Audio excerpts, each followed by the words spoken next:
Growing up, whenever my mom was cooking chicken cutlets, it also meant that she'd be using the leftover eggs and breadcrumbs to make these delicious egg fritters. They're so simple to make that I also like to whip them up for a healthy and tasty snack. Start by cracking 5 eggs into a large bowl, which will make 10 to 12 fritters. Sprinkle in a very large pinch of salt and pepper and add 1 cup of grated Parmesan cheese before mixing those ingredients together. Now, pour in 3/4 cup of breadcrumbs in a couple stages to ensure it doesn't get too thick. I like to use Panko breadcrumbs for this because I feel it helps keep the fritters nice and light, but you can also use regular breadcrumbs. We want the batter to still be fairly thin at this point because we'll let the mixture sit for 4 to 5 minutes until the breadcrumbs are absorbed. In the meantime, thinly slice 1 large or 2 small scallions. This wouldn't be included if we were using leftover chicken cutlet ingredients, but I think it adds some nice flavor.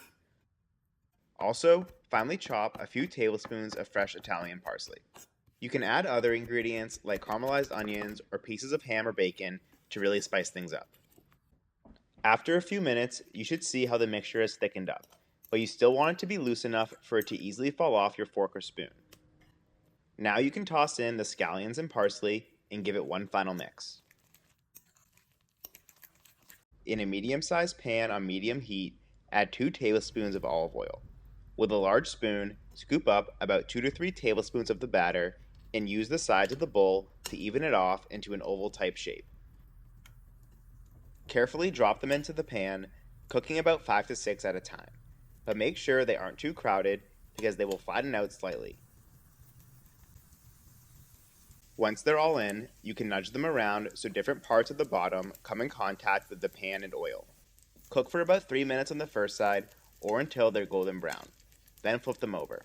If you use 2 forks, you can easily guide them to where they need to land without having the risk of squishing them with a pair of tongs.